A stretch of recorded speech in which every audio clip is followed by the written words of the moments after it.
집을 한번 챙겨 보셨어요? 아직은 안 챙겨 보셨어요?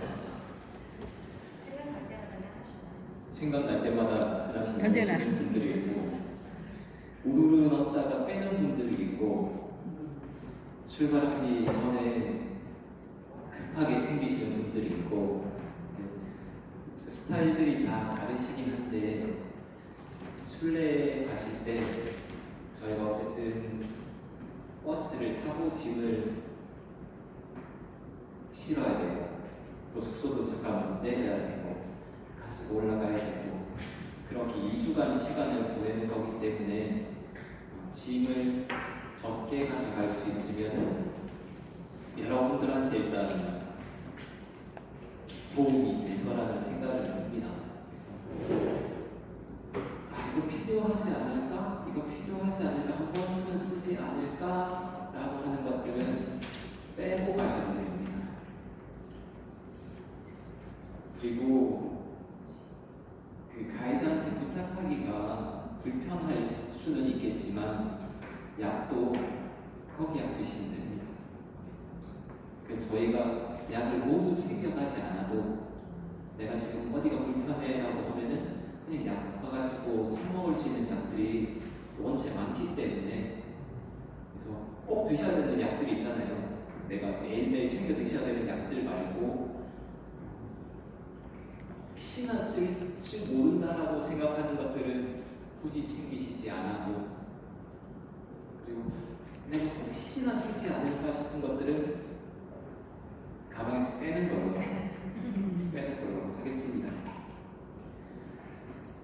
저희가 이제 오늘이 이제 준비 모임 이제 마지막 시간인데 이제서야 이제 아시시로 들어왔습니다. 저희가 아시시 다 둘러보고 또 어디로 가죠? 네, 이제 그 엑슈로 내려가기 전에 스폴렛도 들렀다가 이제 그 리에티 계곡에 있는 4대 프랑스칸 은둔소 내지 성지라고 하는 곳들을 하게 되죠. 그렉초, 온테폴론도, 포레스타,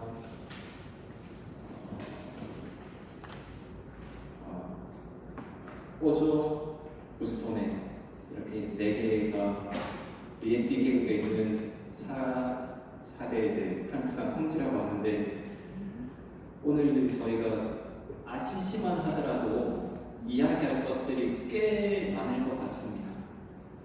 그래서 아시시를 거쳐 스폴레토를 거쳐 리에티 계곡으로 내려갈 수 있을지, 아니면은 아시시 이야기만 하다가 그칠 줄 모르겠지만 한번 시작해 보도록 하겠습니다. 저희가 아시시 들어가서 첫 번째 가게 되는 성당이 요 성당입니다. 이 성당의 이름을 맞추시는 분은 제가 하루 동안 짐을 들어드리겠습니다. 스폴레토? 아니요, 아시시 안에 있는 성당입니다. 아시시 안에 있는 루피노 성당. 땡. 리버토. 리버토르도 땡. 글라라 성당 아니고 땡. 생가 프란치스코 생가 프란치스코 대성당 아니 땡. 생가 생가 땡. 그럼 산타 마리아 마조레 네. 성모 승천은 이제 스폴레토로도 갔어요. 또 그 산타 마리아 마조레라고 적힌 곳입니다. 그 프란치스코 영화 브라더 선 시스터 문 보시면은 프란치스코가 아버지 앞에서 옷을 다 벗고 주교가 그를 감싸주고, 그러고 나서 성문이 이렇게 있는데 프란치스코가 네 맞아요. 이렇게 있고 뒤로 완전 이제 흑백으로 이렇게 나오는 장면이 있잖아요. 그러니까 프란치스코가 옷을 벗었던 장소, 그 앞에 조금 나가면은 성문이 있습니다. 네, 원체 유명한 다른 프랑스칸 성리들이 많기 때문에 이곳은 순례객들이 잘 찾지를 않았습니다. 우리는 그 성인 프란치스코에 익숙하지 프란치스코가 성인이 되기 이전 그 청년 프란치스코에 대해서는 잘 모르기도 하고 별로 관심이 없다고 하면 좀 그렇고 관심이 덜 하죠. 프란치스코가 그의 아버지 앞에서 옷을 벗음으로써 상속권을 포기하고 이를 지켜보던 기도 주교가 그를 품어하는 일이 일어나는 곳. 그리고 이 성당이 또 하나 유명한 것은 문 두 개 사이에 저기 성광 같은 게 있고 옆에 사람 같은 친구가 있죠. 네. 저 친구가 2020년에 그 시복된 까를로라는 청년입니다.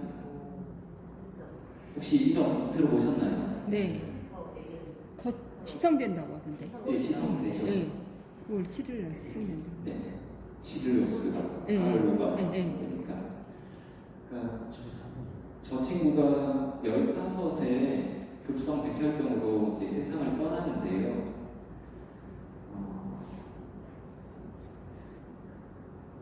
그가 자기가 이제 웹사이트를 이제 제작할 수 있는 능력이 있으니까 세계의 성체 기적 전시회라는 웹사이트를 만들어가지고 그것을 기획했고요. 그래서 현대 청소년의 모범, 현대적 맥락에서 성덕을 살아낸 청소년이라고 해서 시복이 되었고 시성을 앞두고 있습니다. 그래서 저 친구가 아시시에서 태어난 것도 아닌데 어쨌든 저기에 모시는 것은 그 프란치스코와 저 까를로를 계속 연결시켜가지고 이야기를 하고 있어요.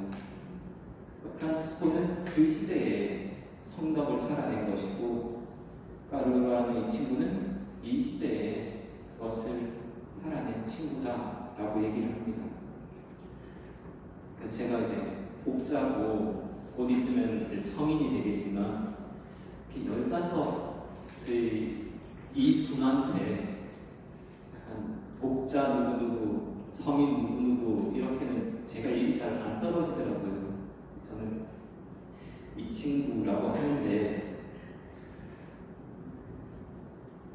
이렇게 성당에 들어가시면 유해가 모셔져 있습니다.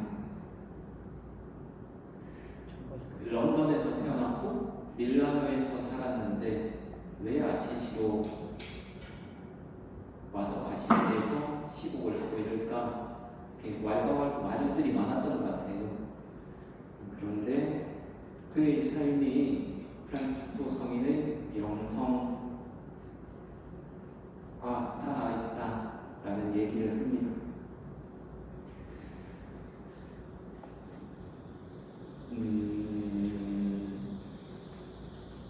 프란치스코가 엎어선 것에 대해서는 우리가 얘기를 되게 많이 하죠.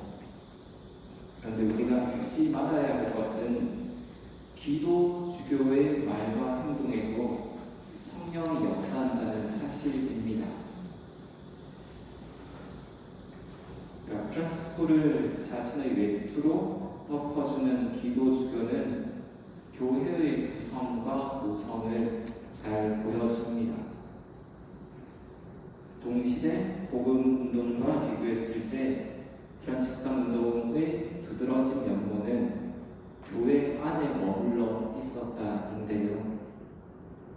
프란치스코가 교회의 현실을 몰라서 교회 성직자들의 치부를 몰라서 그렇게 교회를 그리고 성직자를 무조건 존경해야 된다라고 말을 했던 것이 아니라 자기에게 성령이 역사하시듯 그 성직자에게도 이 교회 안에도 역사하신다는 그 그 신이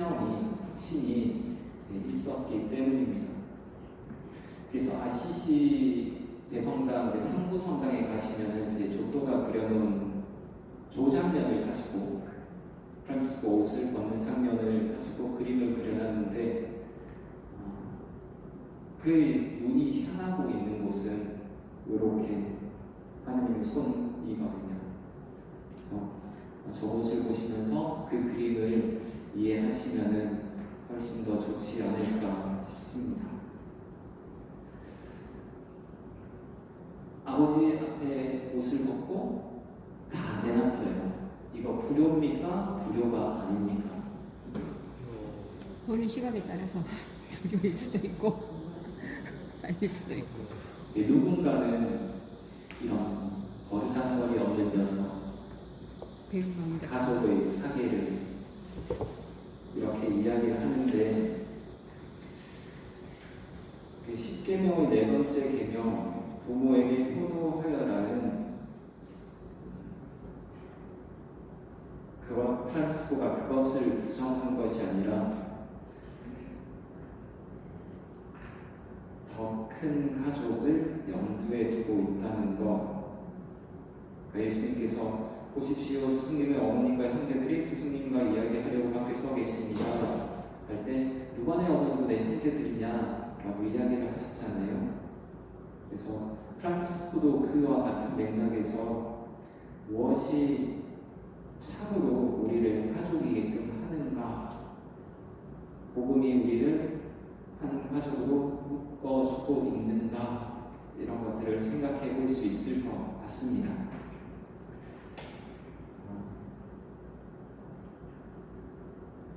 자그마한 성당이지만, 그리고 사람들이 갈 길이 잘 안 닿는 곳이지만 그 의미는 충분히 큰 성당입니다. 저희가 아시시 도착을 해서 시간상 가이드가 여기를 안내해 줄지 안 안내해 줄지는 모르겠어요.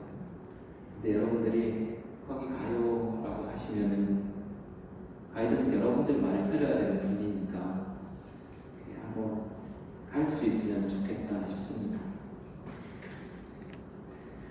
자, 이제 프란치스코 생가 이야기를 해볼까 합니다. 프란치스코 생가가 어디에 있죠? 아시시. 아시시에 있죠. 아시시의 프란치스코니까.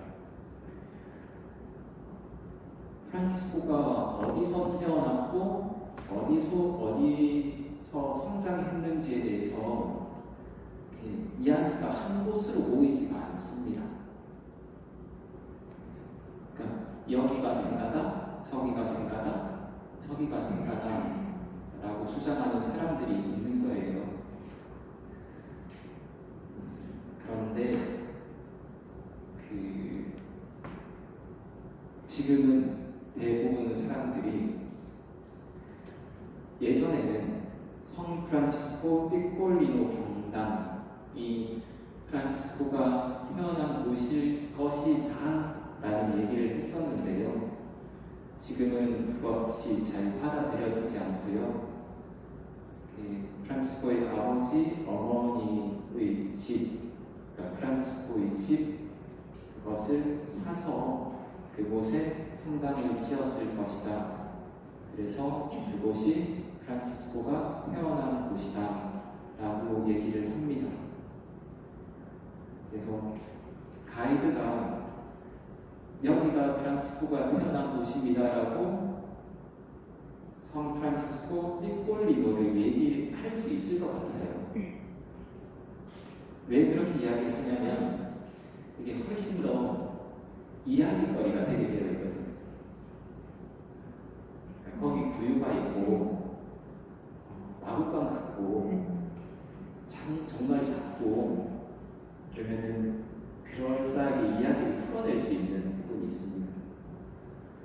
그런데 실제로 프란치스코가 태어났다고 하는 새 성당 가면은 그 성당이 16세기에 지어지거든요. 그러니까 이야기거리가 없는 거예요.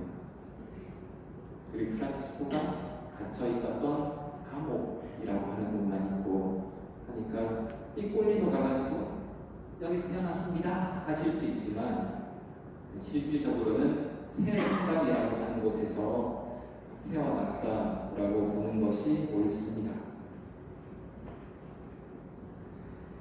삐꼴리노라고 하는 이 기도처 이렇게 적혀 있습니다. 위에 글자가 이렇게 우리로 따지면 문지방에 이렇게 새겨져 있는데요. 이 기도실은 소와 나귀의 마구간이었으나 세상의 거울인 성 프란치스코가 여기서 태어났다.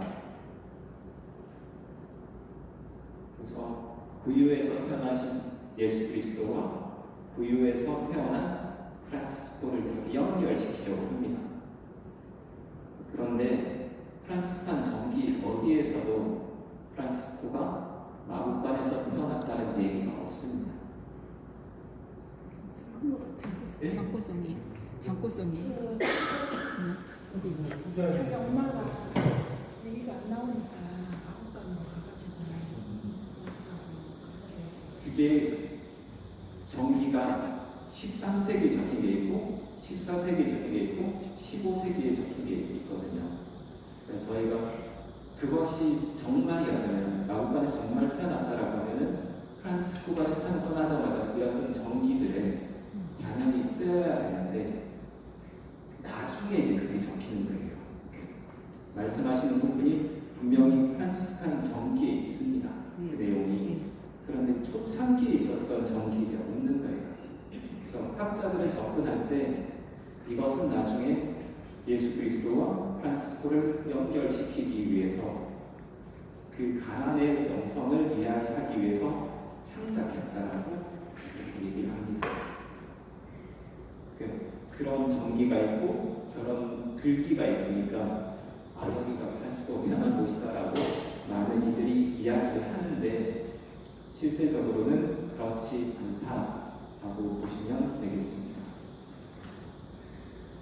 근데 거기서 이제 가이드하고 싸우지 마시고요.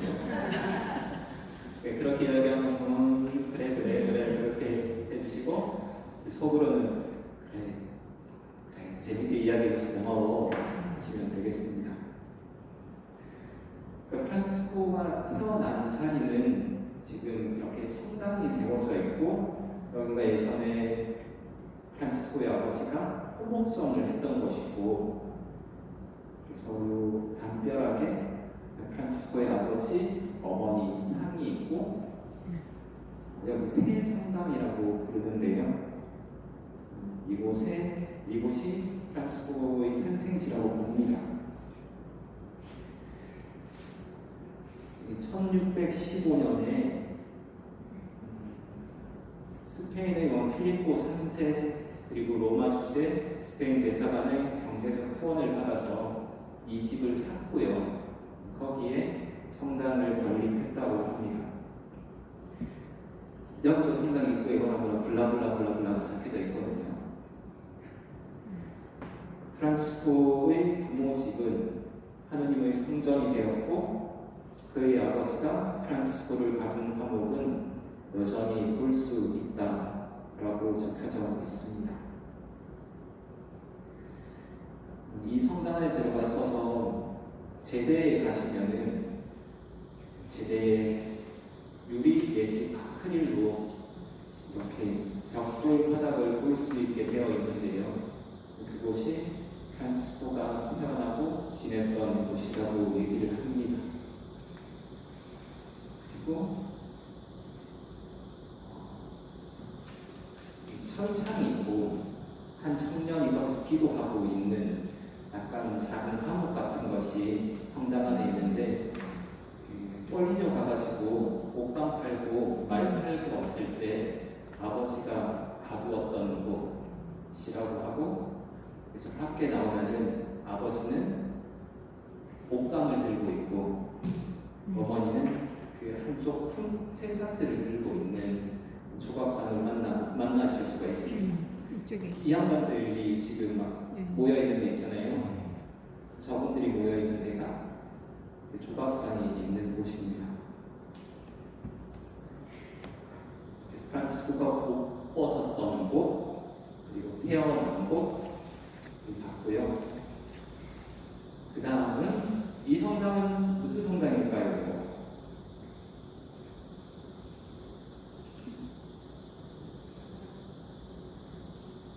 아까 이름이 나오긴 했었는데 루피노 성당. 산 루피노. 근데 이제 제가 이 그림들을 보여드리는 이유는 처음 딱 그것을 봤을 때 여기는 어디구나라는 것이 오면은 그 이야기들이 이제 따라서 오는데 이것들에 대한 배경에 전혀가면은 또 성당이네 라고 할 수 있기 때문에 이것은 성 루피노 성당이고요.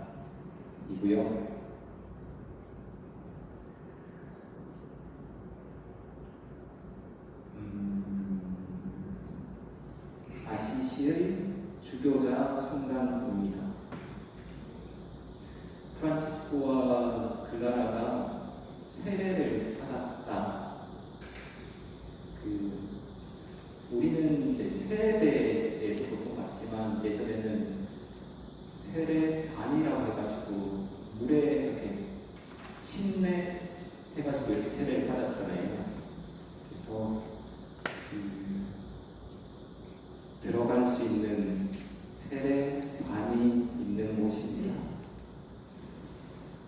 그리고 이곳에서 프란치스코와 글라라의 영적 여정이 시작되었다라고 얘기를 합니다. 왼쪽으로 보시면은 이렇게 성당 입구가 있고 딸려 있는 집이 있잖아요. 저기가 글라라의 생가였다라고 합니다. 그러니까 저기가 지금으로 따지면 시내 딱 한가운데예요.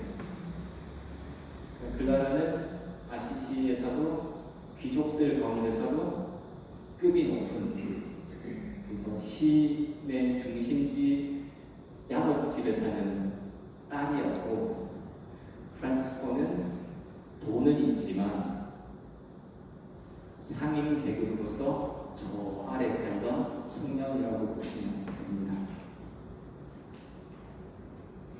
그리고 프란치스칸 정기에서 루피노 형제라고 이야기가 많이 나오는데 이 주교자 성당하고는 아무런 관계가 없습니다. 그러니까 이 성당은 아시시 초대 주교이자 순교자인 성 루피노에게 헌정된 성당이고요. 루피노 형제는 글라라와 사촌지간으로 직접적인 관계가 없고 그의 무덤 또한 프란치스코 대성당 지하 프란치스코 성인의 무덤 옆에 있습니다. 그래서 여기 가시면은 글라라 집이 여기였구나 하시면 될 것 같습니다. 벽에 이런 뭐라고 현판도 아니고 비석도 아니고 뭐라고 그러죠?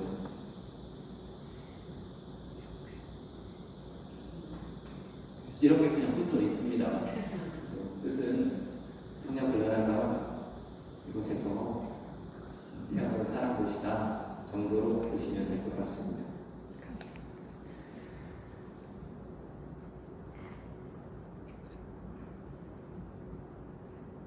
이제 어디로 가야 할까요? 그러니까 지금까지 이야기했던 것들이 저기 노란색들이 이제 옹기종기 모여있는 곳입니다. 그러면 저희가 이제 하룻밤을 자는 거예요. 저 정도 딱 보고 나면은 이제 숙소 들어가서 식사하시고 그 뒤부터 자유시간 가지시면 됩니다. 그래서 돌아다니시고 젤라또 드시고 무한 드시고 하시면 되겠습니다. 저희가 자고 일어나서 저희 아시시에서 일정 자체가 길지가 않아요.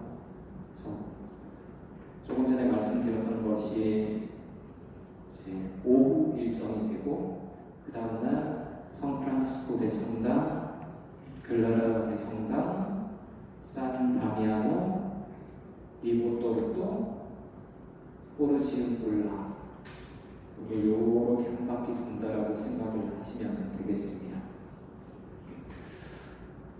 샌프란시스코 대성당은 몇 층으로 되어 있을까요? 2층. 혹시 다른 의견은 없으십니까? 3층. 굉장히 층고가 2층. 층고가 높았던 걸로. 상부 성당, 하부 성당이라고 얘기를 하는데 이 하부 성당이 1층이라고 생각을 하시면 되고요. 상부 성당이 2층이라고 생각을 하시면 되고 프란치스코의 유해가 모셔져 있는 지하 무덤이 있는데 거기가 지하 1층이라고 생각을 하시면 됩니다. 처음 지을 때에는 2층 구조였어요. 그런데 프란치스코의 유해를 발견하고 나서 프란치스코의 무덤을 경배하려고 하는데 길이 없었던 거예요. 조금 이따 설명을 드리겠지만 그 순례객들이 그 무덤에 잘 할 수 있도록 순례를 할 수 있도록 지하 성당을 나중에 만듭니다.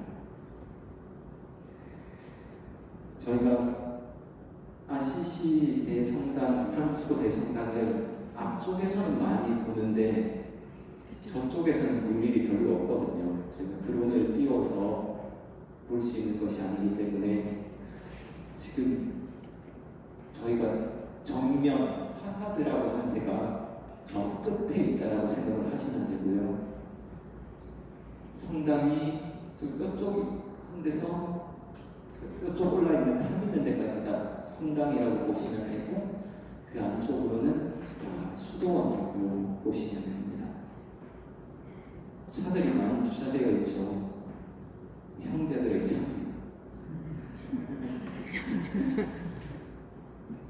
샌프란시스코 대성당은 아까 보셨지만 아시시 서쪽 끝에 있습니다. 옹기종기 모여있는 데가 아니고 아시시 서쪽 끝에 있습니다. 저기 덩그러니 노란색 하나 있는 데가 있죠. 거기가 있습니다. 그곳은 프란치스코 당대 지옥의 언덕이라고 불렸고요. 범죄자들이 처형당하던 곳이었습니다.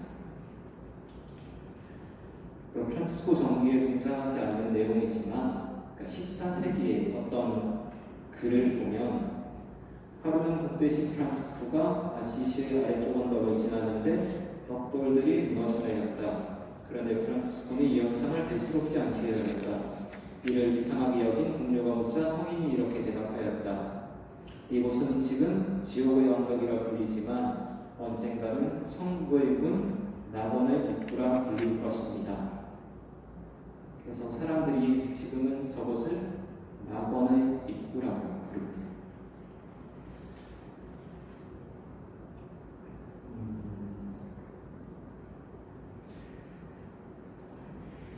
프란치스코 성인이 몇 년도에 들어가셨죠? 1226년 26년. 언제 시성되셨죠? 1228년 28년. 그때 당시의 작은 형제의 총봉사자는 엘리야 형제였습니다. 저희가 코르토나 가잖아요. 저희는 코르토나에 있는 샌프란시스코 성당은 가지 않지만 그곳에 엘리야 형제의 유해가 모셔져 있고요. 우리는 코르토나에서 마르가리타 성당을 갑니다.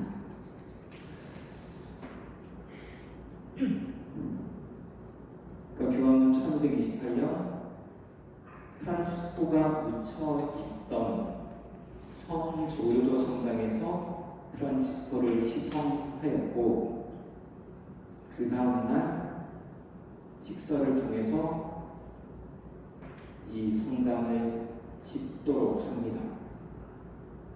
그때 당시 현대사를 주면서 돈 내놔라 이제 하늘에서 건축할 수 있게. 그 프란치스코가 포르지콜라에서 세상을 떠나지만 그의 유해는 처음에는 성 조르조 성당에 안치되어 있다가 나중에 이 성당을 다 짓고 나서 하부 성당 어딘가에 감추어져 있습니다. 유해 이동을 하는 예식을 하는데 수많은 사람들이 참석했겠죠. 그런데 그 관은 빈 관이었습니다. 이 성당을 건설하던 엘리야 형제가 어디에 모셔놓는지 알면은 사람들이 훔쳐갈 것을 염려해서 그 예식이 있는 전날 어딘가에 갖다 놓고 몇 명의 사람들한테만 알려줬던 거예요. 그래서 오랫동안 프란치스코 유해가 어디 있는지 모릅니다. 그런데 나중에 알게 되고 1820년경 처음 그 지하 무덤 성당을 만드는데 되게 조잡하게 만들었었나 봐요. 하부 성당, 상부 성당하고도 잘 어울리지 않게. 그래서 지금 저희가 보는 성당은 1920년대 새로 만든 곳입니다. 거기 가시면 이게 프란치스코의 무덤이고요.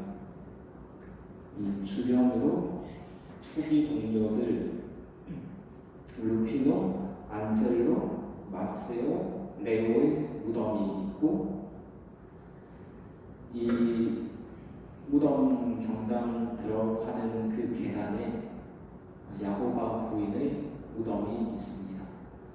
야고바 부인의 무덤도 하부 성당에 있다가 이것이 만들어지고 나서 이렇게 옮겨집니다.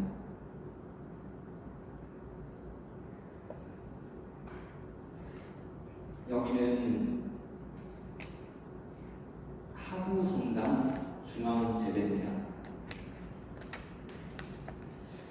아마 가이드가 하면은 거기 있는 그림들에 대해서는 이제 쭉 설명을 할 거고요. 제가 지금 그것을 설명하면 저희는 여기서 끝을 내야 됩니다. 아직 글라라 성당을 못 봐요. 갈 길이 멉니다. 그래서 가셔서 이제 저희를 따라다니는 현지 가이드가 설명을 못하고요. 아시시에 있는 성기들을 설명할 수 있는 사람을 또 다시 불러야 돼요. 그래서 그 사람이 설명을 하면은 그 중간에 있는 분이 통역하면서 이렇게 설명을 해주실 겁니다. 여기가 하부 성당, 그리고 여기를 다 둘러보고 나서는 상부 성당으로 올라가는데 하부 성당은 이제 엄청 어둡고요.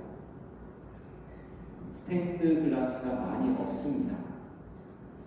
그런데 상부 성당으로 가시면은 스테인드 글라스가 쫙쫙쫙쫙 나오겠죠. 제가 분명히 그림을 넣으려고 했던 것 같은데 그림이 없습니다. 상부 성당은 고딕 양식, 하부 성당은 로마네스크 양식입니다. 그리고 이 중앙 세대에 있는 이 십자가는 다른 데 있던 것을 찾아서 복원해서 지금 저곳에 모셨는데 이 십자가가 의미가 있는 것은 프란치스코 당대 만들어진 십자가여서입니다. 지난 희년에 저곳에 설치되었다고 합니다. 그래서 저 십자가를 보면서 프란치스코 당대에는 저런 십자가를 성당에 모셨었구나 라고 생각하시면 될 것 같습니다. 저희가 이곳에서 이제 미사를 할 거고 숙소 가서 아마 식사하고 오전에 프란치스코 대성당 안내하는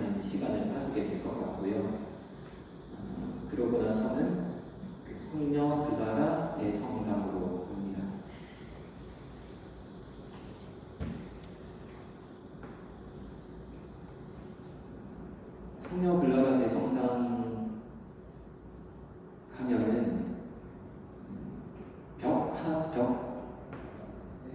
오른쪽 벽에 이 판넬화가 하나 있는데요. 많은 분들이 별로 관심을 가지지 않고 그냥 하면서 지나가십니다. 그런데 글라라 성녀의 생애에 중요한 장면들을 딱딱딱 집어가지고 보여주고 있습니다. 그래서 요렇게 왼쪽부터 아래부터 시작해서 위로 올라가서 건너가서 이제 아래로 내려오는 것인데, 여기서는 잘 보이지 않지만 이제 그곳에 가시면은 실물을 보시면은 조금 더 나을 것 같고, 여기서는 1번, 2번, 3번, 4번 이렇게 됩니다. 1번은 글라라 성녀가 지금 나오기 전 성지주의. 성지주일날 성직같이 받는 건데, 독특한 거는 다른 모든 또래 친구들은 다 앞으로 나가가지고 주변님한테 성직까지를 받는데, 글라라는 자기 자리에 그대로 있었고 주교님이 성직까지를 제대에서 내려와서 갖다 주었던 겁니다. 어떤 사람은 글라라가 너무나 겸손하게 그 자리에 있었다라고 얘기를 하고, 어떤 사람은 주교님이 그렇게 내려오는 것이 교회의 초대다 이런 이야기도 합니다. 그리고 두 번째는 오르시온굴라의 친구들 몇 명과 함께 찾아갔던 글라라, 그때까지 빨간 옷을 입고 있죠. 그의 신분을 나타내는 그림입니다. 그리고 세 번째는 형제들이 보는 앞에서 프란치스코가 글라라 성녀의 머리카락을 잘라주는 장면이고요. 네 번째는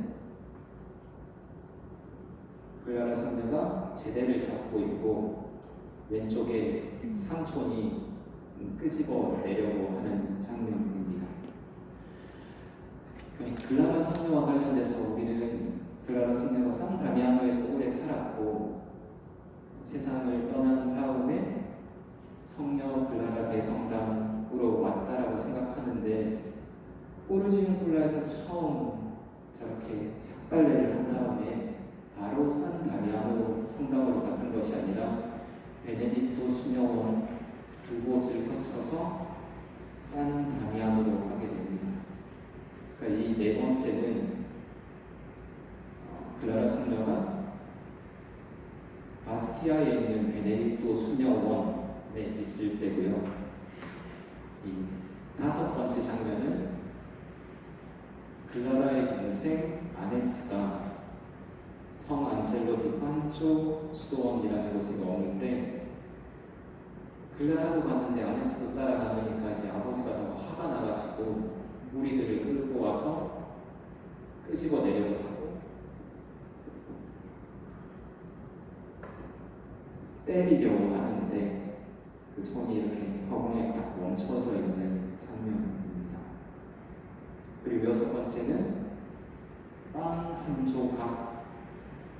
조각으로 모든 수녀들이 먹는 장면이라고 많이 얘기를 하는데, 거기에 들어있는 이라는 그 빵 한 조각의 반은 잘라서 형제들에게 주고 그 반만으로 50명이 배불리 먹었다,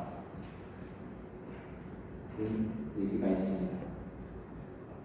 그리고 일곱 번째는 글라라 성녀가 병상 생활을 오래 했는데 그 성모 마리아가 와서 그를 덮어주고 있는 장면이고, 여덟 번째 장면은 그녀의 시성식 장면입니다.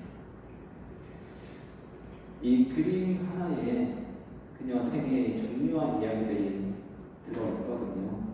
그래서 가셨을 때 이것을 놓치지 않고 보셨으면 좋겠다 싶고, 그 반대편에 큰 이콘이 들어오는 것을 봤는데 설치한다고 공사를 하고 있었어요. 그래서 그래서 거기 어떤 이콘이 들어왔는지 모르겠지만 그 반대편에 있는 것도 이렇게 기념해가지고 아마 한 것 같으니까 잘 보고 오셨으면 좋겠다 싶습니다.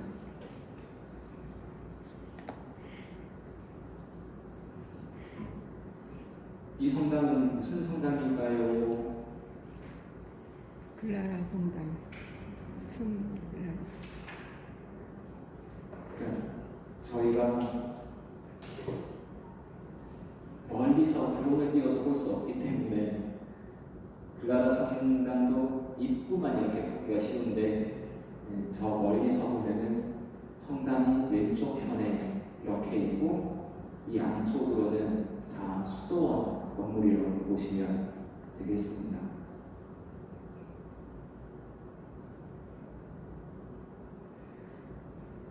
여기가 클라라 성당 들어가는 입구가 되고요. 들어가시면 바로 있는 곳이 산 다미아노 십자가가 있는 경당입니다.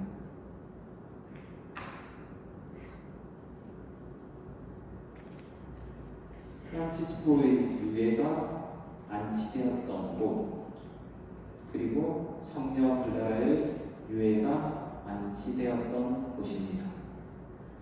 지금은 클라라 성녀의 무덤도 지하 무덤이 따로 있는데 처음에는 없었던 거예요.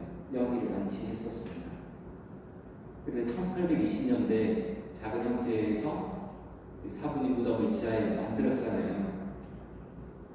그러니까 수녀님들도 우리의 사모도 이렇게 잘 모시고 싶다 해가지고 밑에 지하 무덤을 만들고 이제 그곳에 안치합니다. 그 이전에는 이곳에 두 분의 유해가 안치되어 있었다 보시면 될 것 같습니다. 그럼 신부님 여기가 성 조르조 성당이에요? 조르조 성당의 일부. 그러니까 지금 성당이 이만하다고 하면은 그때 당시에는 성 조르조 성당이 요만했던 거예요. 그래서 들어가서 저희가 산다미아노 십자가가 있는 경당하고 그 뒤편하고가 그 성당의 일부고 전체는 대성당으로 만들 때 덧붙여서 지었다라고 보시면 됩니다.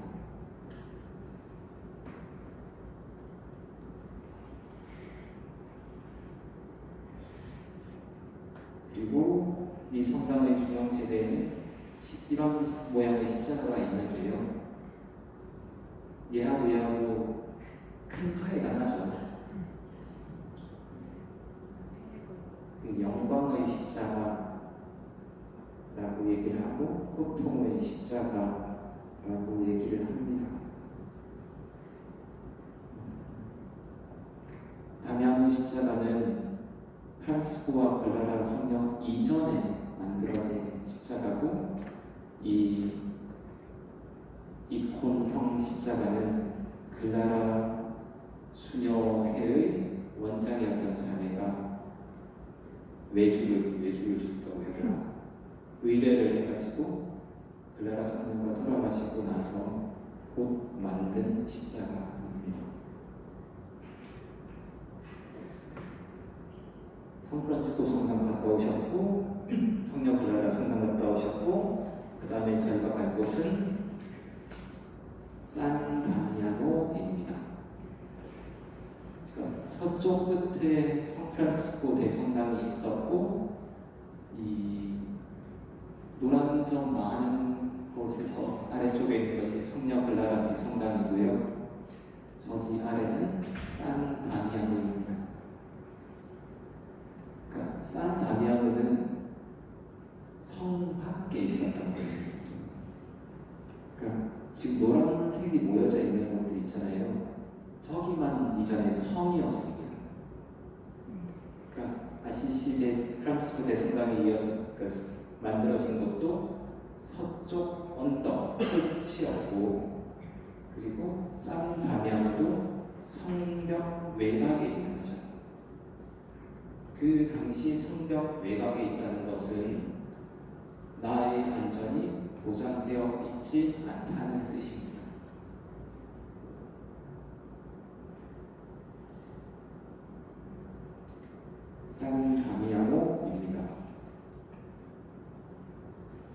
오스마와 다미안 잘 아시죠?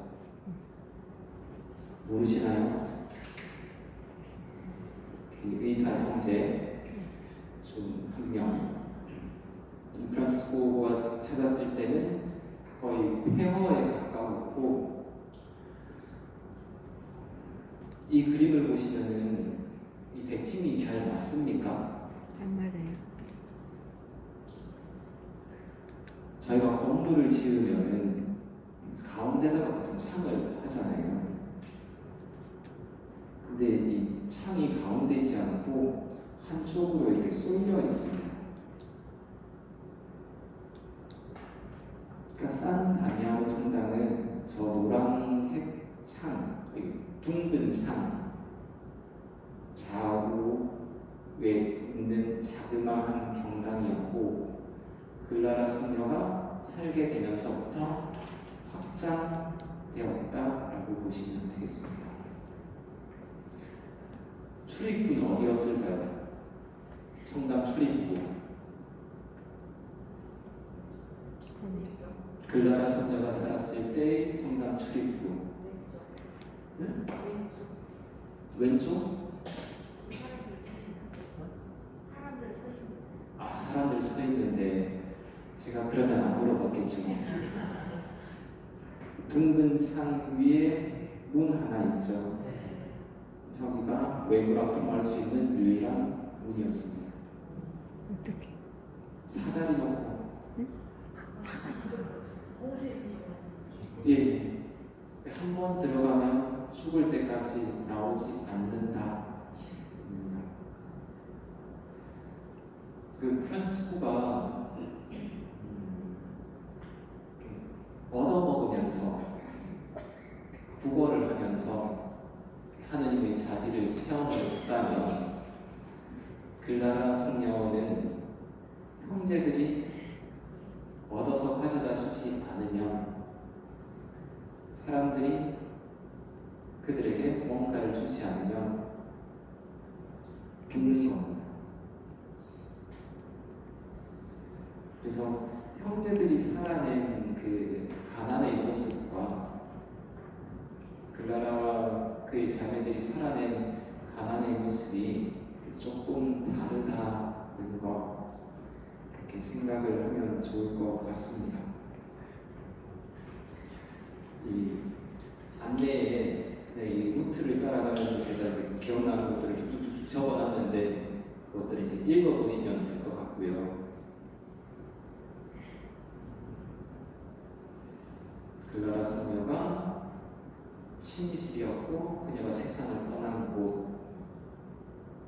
그리고 위에서 바라보는 것, 빗물을 모아서 이 빗물이 모이면은 지하로 다 흘러들잖아요. 저기서 이제 물을 길어가지고 생활 용수로 쓰는 거죠. 예전 대부분의 수도원들을 보면은 미음자 구조면은 가운데 집수 시설이 있고, 그걸 우물로 사용한 흔적들이 남아 있습니다. 여러분들이 베네치아를 가셔도 그렇고, 리엔티 계곡에 있는 다른 수도원들을 가셔도 그런데, 베네딕토 해는 해랑이 이렇게 커요. 거기는 관상을 하기 위해서 그렇게 만드는 영성적 의미를 가진 해랑이고요. 프랑스칸들의 해랑은 생활해내기 위한 그런 가난의 영성이 들어있는 해랑이라고 보시면 될 것 같습니다.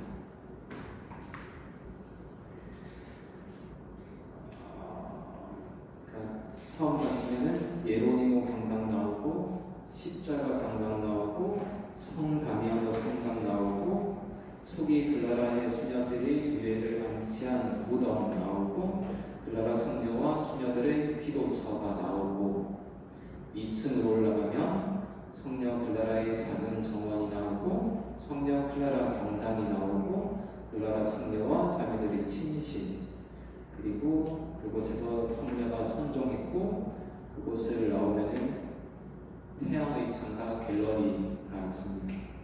그러니까 매년 태양의 창가와 관련된 작품들을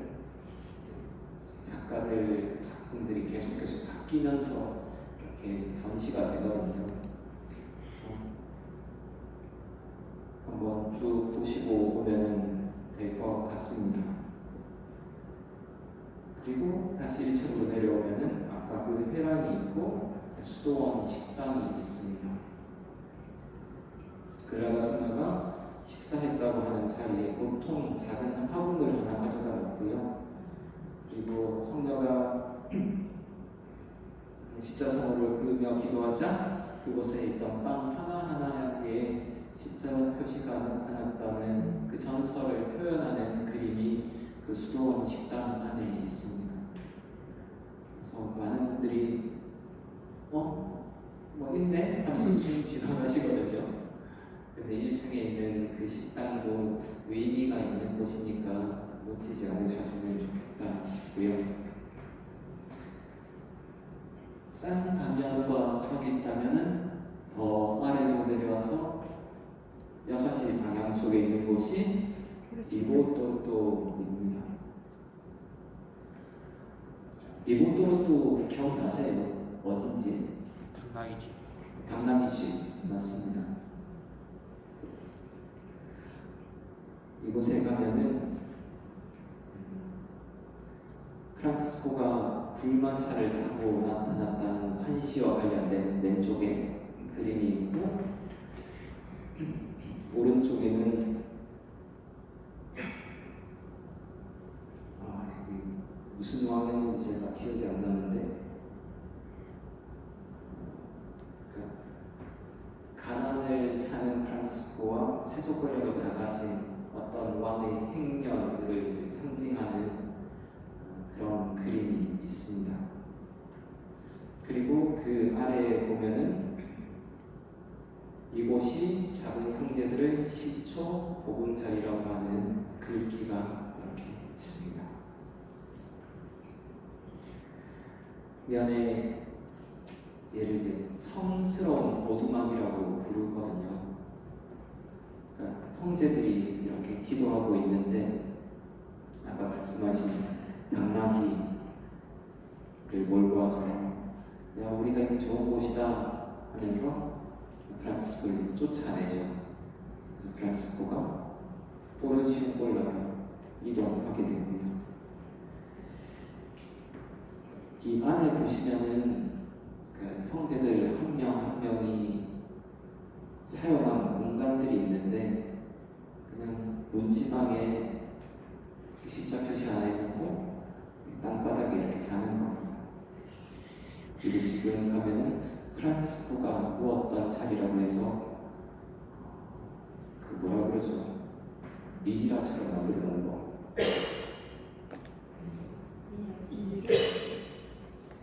프란치스코라고 이제 입혀놨습니다. 인형을.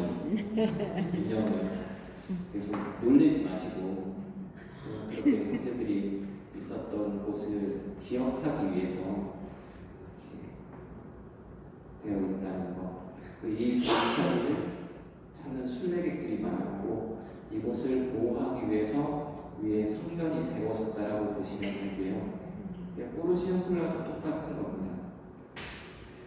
포르지온폴라를 찾아오는 순례객들이 너무나 많고 그래서 그들을 다 한꺼번에 할 수 없는 상황에서 그곳을 보호하고 순례객들을 잘 맞아들이기 위한 목적으로 대성전이 세워지게 됩니다. 리보토르토에서 왼쪽으로 쭉 가시면은 산타 마리아 델리 안젤리라는 동네가 나오고요. 거기에 산타 마리아 델리 안젤리 대성당 안에 포르지온폴라가 있습니다. 아유, 사진이 돌아버렸네요. 다시 돌려놓겠습니다. 제가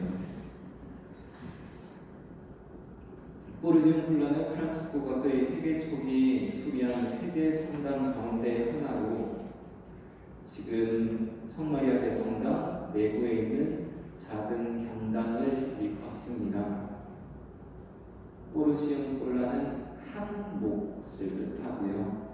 작은 몫을 뜻하고 프란치스코는 이것을 특별히 사랑했고 순회 설교를 마치고 아시시로 돌아올 때면 언제나 이곳을 찾습니다. 프란치스코가 교황 호노리오 3세로부터 포르시움 꼴라 전대사를 인준받은 곳이고요. 그 당시에는 전대사라는 것 자체가 없었습니다. 한대사만 있는 거예요. 기간이 정해져 있는.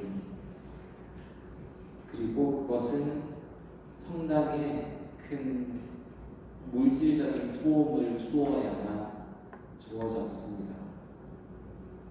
그런데 프란치스코는 순례, 죄의 고백과 보속, 기도를 통해 죄에 대한 모든 잠벌을 용서받을 수 있는 전대사의 특전을 여기서 얻고요. 그것을 이렇게 선포하게 되죠. 천사들의 성마리아 대성당은 포르시움 굴라를 보호하고 더 많은 순례자를 받아들이기 위해서 16세기에 만들어집니다. 1909년 송대주교의 바실리카로 승격하는데 이는 이곳을 프란치스코회 전체의 머리요 어머니로 삼는 의미를 지니고 있습니다.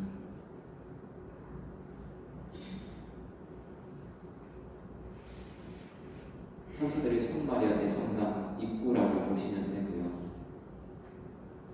들어가시면은 아까 봤던 포르시움 굴라가 있고 여기는 프란치스코가 선종한 자리. 안에 들어가면은 프란치스코가 이곳에서 선종했습니다 라고 하는 전이 경당입니다.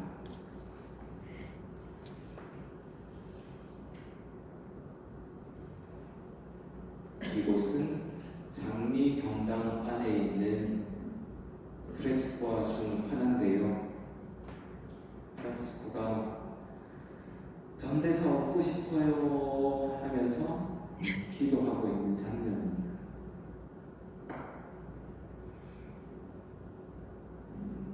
거기 가시면은 포르시움 굴라 전대사 관련한 이야기 5장면, 왼쪽에 장미의 몸을 던지는 프란치스코와 천사에 의해 인도되는 성인, 오른쪽에는 전대사를 정하는 프란치스코, 그리고 교황 호노리오부터 전대사 인준을 받는 성인, 전대사를 선포하는 성인이 그려져 있습니다. 저희가 포르시움 굴라 축제할 때마다 이미지로 가지고 와서 쓰는 친구들이 있거든요.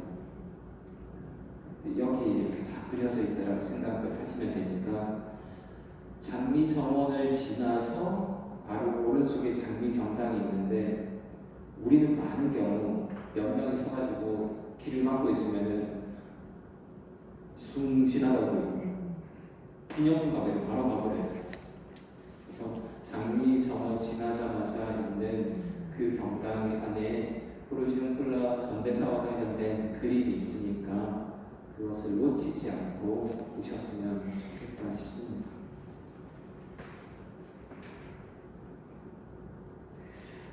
이렇게 하면은 아시시에 있는 프란시스칸 성지 큰 것들만 이제 훑은 겁니다. 피곤하시죠? 아니요. 안 피곤하세요? 아시시 저희가 하루하고 반나절 정도 있는데 보는 것이 꽤나 거리가 됩니다. 그래서 지치지 않도록 잘 챙기셨으면 좋겠다 싶고요. 모르겠어요. 동선을 어떻게 잡을지는 모르겠는데 조금 더 해도 될까요? 네. 아시시를 다 돌고 나서 저희가 어디로 가죠? 스폴레토. 스폴레토로 갑니다. 스폴레토 성당을 가면은 성당이 엄청 화려합니다.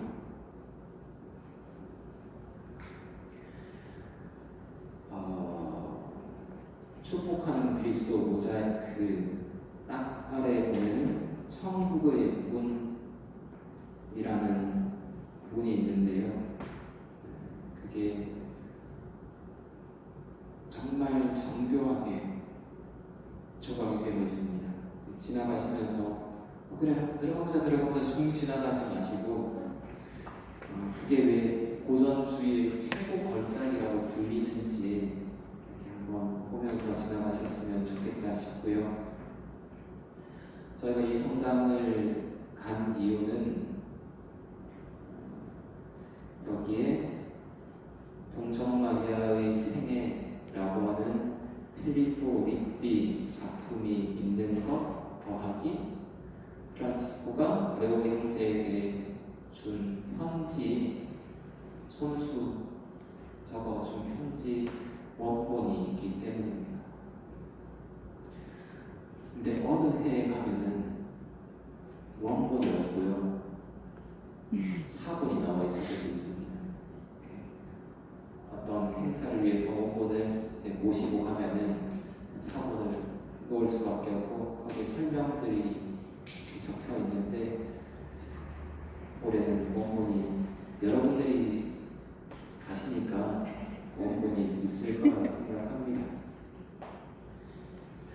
스폴레토 대성당은 성모 승천 대성당이라고도 불리는데요.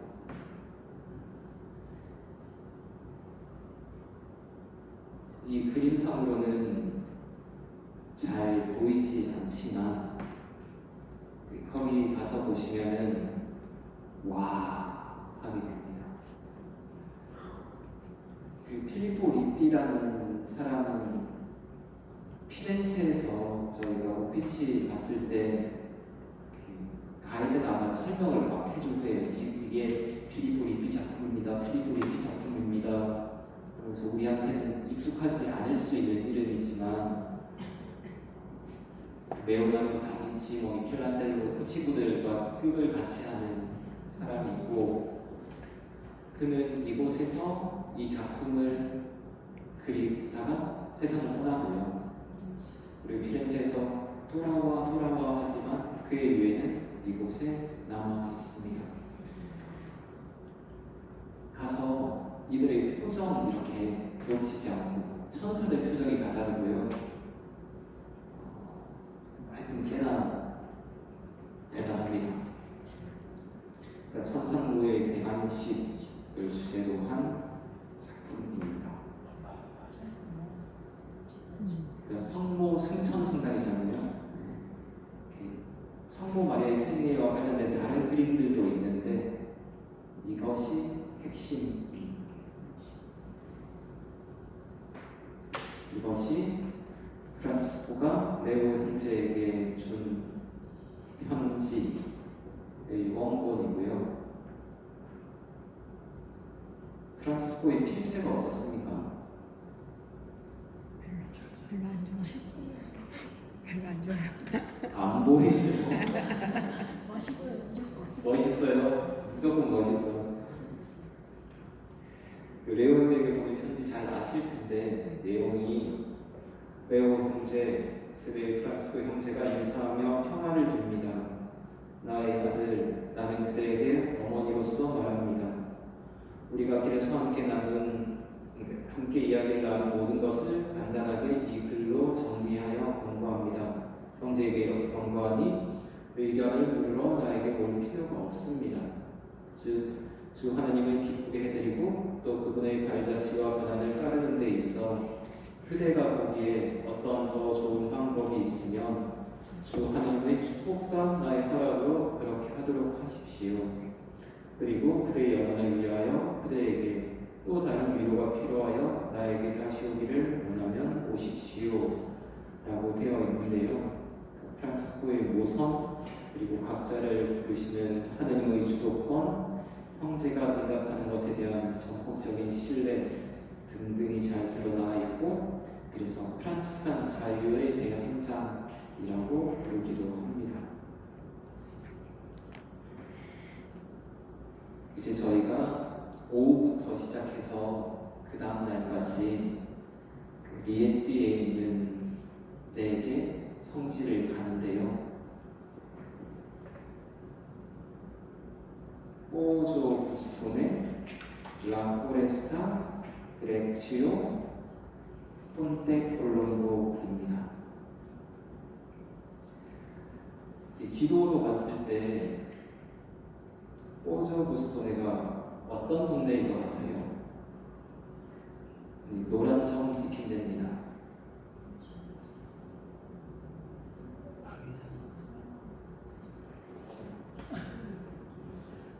뭐지? 아래쪽에 동네가 있고 저 산비탈 이렇게 있다라고 보시면 되는데요.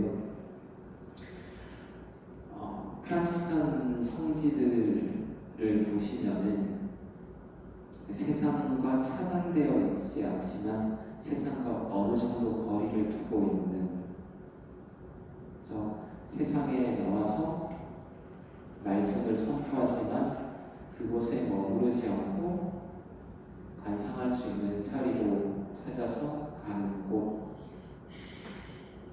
우리 지금 악양에 있는 그 라베르나 공동체도 그런 취지를 가지고 그런 은둔소를 만들자라고 해서 만들었다고 보시면 되겠습니다.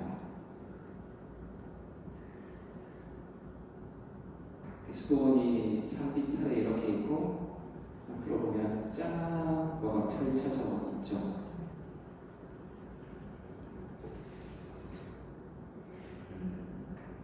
여기가 의미가 있는 것은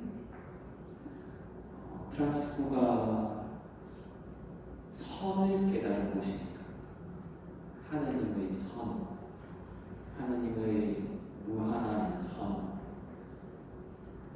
프란치스코가 아시시에서 해외 생활을 시작했지만 갑자기 사람이 바뀌니까 그들로부터 온갖 조롱을 다 당합니다. 프란치스코를 따르는 그의 동료들 또한 미움을 받아요. 그래서 내가 조롱당하는 것은 괜찮은데 형제들이 나 때문에 이 꼴을 당하는 것에 대해서 상당히 괴로워했다고 합니다. 그리고 이곳을 찾을 때만 하더라도 프란치스코가 자기가 죄인이라는 것 때문에 고개를 들지 못했다고 해요. 죄의식 때문에. 그런데 한 천사가 나타나서 프란치스코야, 내가 청한 대로 여기서 너의 모든 죄는 용서받았다는 말씀을 듣게 됩니다. 그래서 프란치스코가 사랑하는 형제들여 용기를 내십시오. 주님 안에서 기뻐하십시오. 나와 여러분의 보잘것 없음에 실망하지 마십시오. 하나님께서는 우리를 크게 늘려주시고 세상 끝까지 번성시켜 주실 것입니다 라고 했다고 일생에 적혀져 있는데, 작은 형제가 번창할 것이다, 세상 끝날까지 있을 것이다 라고 이 글을 많이 따다 쓰거든요. 그런데 이 글의 진짜 의미는 프란치스코가 자기의 죄를 넘어서는 하느님의 선, 그래서 모든 사람들 안에 있는 선을 바라보고 그 선을 일깨워주는 온조로 보나쟁때라는 이 평판 같은 게 이렇게 있는데, 이게 우리로 따지면 좋은 아침, 좋은 사람들 이런 의미입니다. 저희가 요 정도 하면 이제 아침 인사할 때 먼저로 보나쟁 때 이제 이러고 노는 거죠. 그래서 포조 부스토네가 이런 의미를 지닌 곳이라는 것. 이 두 번째 이제 1시 방향 정도가 있는 데가 포조 부스토네고요.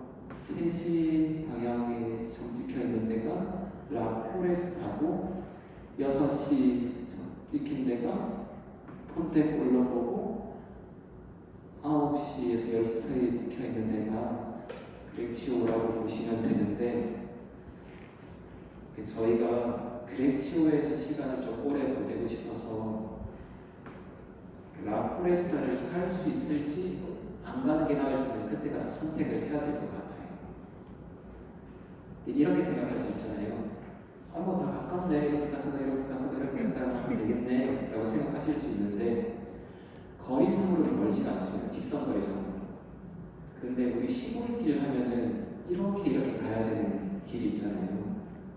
그리고 이것을 가로지를 수 있는 도로가 없어서 한 바퀴를 뺑 둘러서 가야 되는, 그러니까 저기 12시, 1시 사이에서 내려와 버리면은 그렉시오를 갈 때 밑으로 다 돌아서 가든지 위로 거슬러 올라서 가야 되든지 그렇습니다. 그래서 그때 시간 보고 라포레스타를 갈 것인지 안 갈 것인지는 그때 의견을 묻도록 하고요. 라포레스타는 이 일화와 관련이 있습니다. 포도주.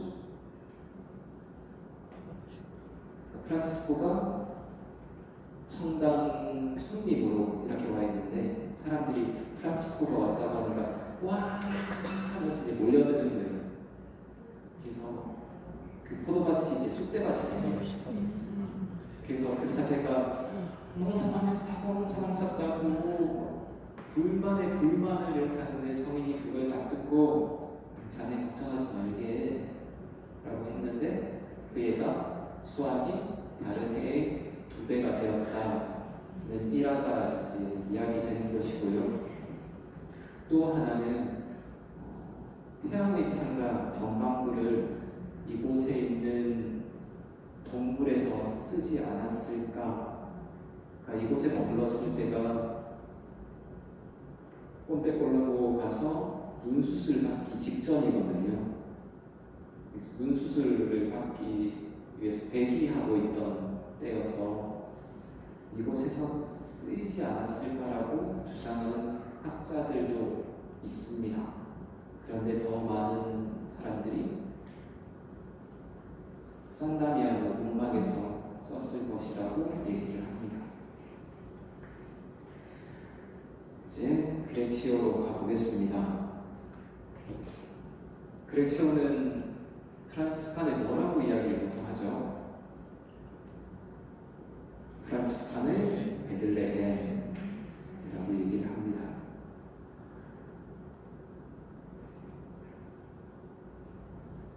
큰 주차장에서 성지를 바라보면 저 돌 위에 이렇게 그렉시오 성지가 이렇게 웅장하게 보이죠. 그런데 프란치스코 당시에는 아무것도 없었습니다. 그렉시오 구유 동굴에서 성탄을 기념한 것 때문에 순례객이 찾아들기 시작하자 그 순례객들을 맞이하기 위해서 건물을 짓고 또 하나 짓고 또 하나 짓고 또 하나 짓고 해가지고 최근에 이제 새 성당이라고 하는 곳까지 지어졌습니다. 그리고 이곳이, 이거는 이제 글로 그냥 읽으시면 될 것 같습니다. 우리 지금 밖에 나가면은 성탄 기념하면서 쓸 때 구유 동굴 경단인데요. 1228년 건축되었습니다. 프란치스코가 성탄을 기념한 해는 언제죠? 1224년에 처음 기념을 했습니다. 그런데 이곳은 1228년 건축되었습니다. 그때 당시에는 정말 동굴만 있었고 아무것도 없었다라고 보시면 됩니다. 왼쪽에는 그렉시오의 성당, 오른쪽에는 베들레헴의 성탄이 그려져 있고요. 저희가 성계에서 이 구유예식을 준비하였던 요한이라는 이름이 계속 나오는데 요한의 무덤이 바로 옆에 있습니다. 그는 제소 프란시스칸이 있다고 합니다. 그 성인이 머무셨던 기억들을 보존하면서 후대에 이제 계속해서 건물들이 붙고 수도원이 형태를 띠게 되죠. 프란치스코의 침실이라고 불리는 곳입니다.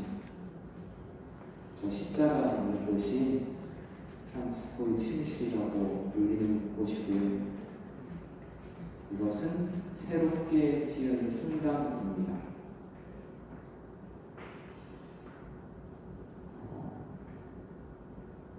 예하고 느낌이 좀 많이 다르죠. 이 새 성당에 가면은 각국에서 온 구유들이 이렇게 쫙 전시되어 있고 되게 조성된 성지의 느낌을 주고요. 원래 성지를 가면은 프란치스코는 이렇게 살았겠구나 하는 느낌을 가지게 됩니다. 이곳에서 놓치지 않으셨으면 싶은 곳이 성 보나벤투라 경당이라고 하는 곳인데요. 보나벤투라 총봉사자 시절 건축한 그 방들 위에 있는 경당이라서 그렇게 이름을 부르는데 프란치스코가 시성된 1228년 그가 시성된 직후에 성당을 지었습니다. 그래서 성 프란치스코에게 봉헌된 최초의 성당이라고 보시면 됩니다. 지금 그림을 찾는데 마땅한 사진이 없어가지고 넣지는 못했는데 그곳을 이렇게 정말 소박합니다. 그리고 형제들이 이곳에 사는 형제들이 여전히 모여서 기도하고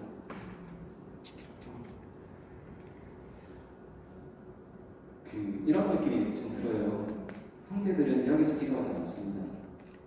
프란치스코가 기도했던 곳에서 기도합니다. 여기는 약간 순례객들도 오지만 관광지 같은 그런 느낌도 조금 있어요. 그래서 저는 이곳을 돌아다니면서 각 사진을 찍으시기보다 프란치스코가 머물렀던 곳 그곳에서 조금 더 시간을 보내셨으면 좋겠다 이런 생각을 합니다. 그리고 자고 나서 저희가 이 꼰대골로로 갑니다. 위쪽으로 보이는 곳은 평야고요. 아래쪽으로 있는 곳은 산입니다. 그러니까 산에서 아래를 내려다보고 갔다가 왔다를 반복했다고 보시면 됩니다. 여러분들이 버스를 세우고 쭉 걸어가시게 됩니다. 폰테 콜롬보에서 폰테는 뭐예요? 폰테? 세면. 콜롬보는요? 세. 비둘기. 이름이 비둘기들의 샘이 되는데요. 프란치스코가 이 산, 나무들이 많은 이 산에 왔을 때 그 샘에서 비둘기들이 이렇게 물을 마시는 것을 보고 생명의 샘인 그리스도 그리고 거기서 목을 축이는 우리들 이렇게 생각하면서 폰테 콜롬보라고 이름을 붙였다라고 합니다.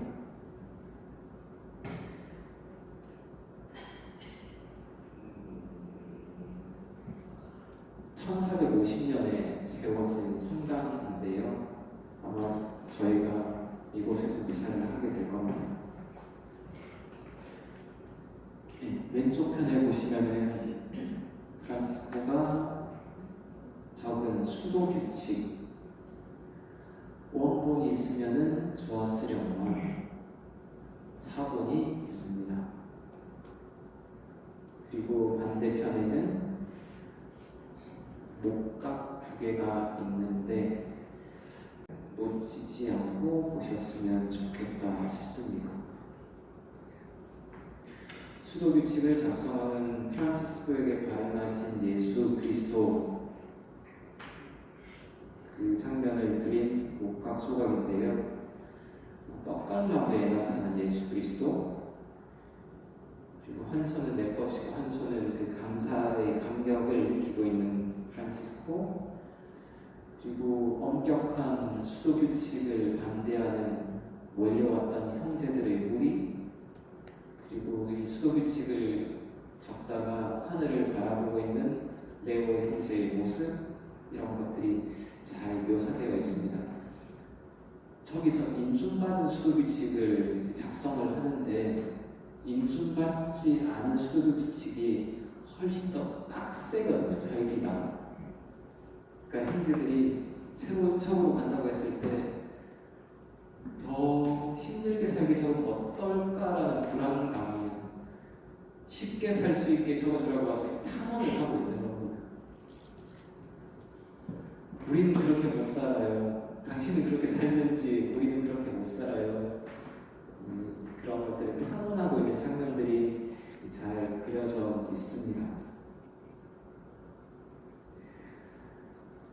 프란치스칸들이 거주하기 전 이곳에 성모님을 공경하기 위한 경당이 하나 있었는데 현재 막달레나 경당이라고 부릅니다. 벽에 이렇게 머리를 늘어뜨린 막달레나 성녀의 모습이 보이고요. 성녀는 회개하는 이들의 주보 성인입니다. 그리고 이 성당의 이 자그마한 경당에 보면은 프란치스코가 새겼다라고 하는 타오 십자가 표시가 있고요.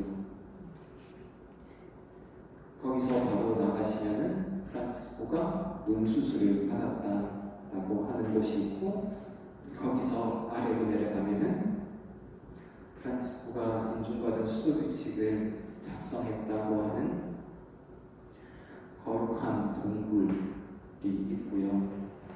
그 멀리에 레오 형제가 자던 곳이라고 합니다. 그러니까 프란치스코도 이런 데서 이제 돌들이 이렇게 있는 곳 사이에서 기도하고 거기서 받은 말씀을 이렇게 적어내고 이렇게 했던 것이죠. 그래서 한 100m 정도 떨어져 있는데요. 많은 분들이 안 갈래 힘들어 하고 안 가시거든요. 근데 저는 여기도 여러분들한테 좀 울림을 주는 곳이라고 생각을 합니다. 그래서 놓치지 않고 갔다 오셨으면 좋겠다. 그리고 폰테콜롬보는 모세가 시나이 산에 가가지고 말씀을 듣고 적어서 내려왔다는 것과 같이 프란치스코가 떡갈나무에 나타나서 예수님에게서 말씀을 듣고 적어서 내려왔다라고 해서 프란치스칸 시나이 산이라고 부릅니다. 이렇게 하면은 리에띠에 있는 4개의 성지를 다 보신 겁니다. 그리고 이 이후에는 저희가 로마 들어가거든요. 로마에 대한 설명을 하려고 하면요, 읽는 여러분도 고통스럽고 적어야 하는 저도 고통스럽습니다. 원체 많은 내용들이 이렇게 담겨져야 하고, 그래서 아직 작성은 안 했는데 그래도 작성을 해야 될까요? 하지 마시고 그 수제 책자에가 나와 있는 걸로 참고.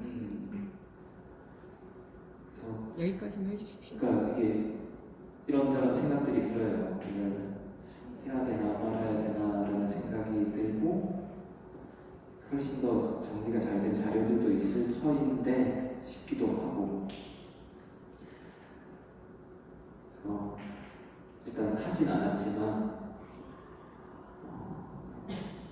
로마에서 작은 형제들의 첫 거주지라고 하는 성 프란치스코 아리파 성당에서 저희가 미사를 드리게 될 텐데 로마의 그러니까 작은 형제들의 로마에 있는 첫 거주지고 야고바 부인과 관련이 있고요. 그리고 거기에 셋째의 성 가를로 의묘, 복녀, 루도비카, 알베르토니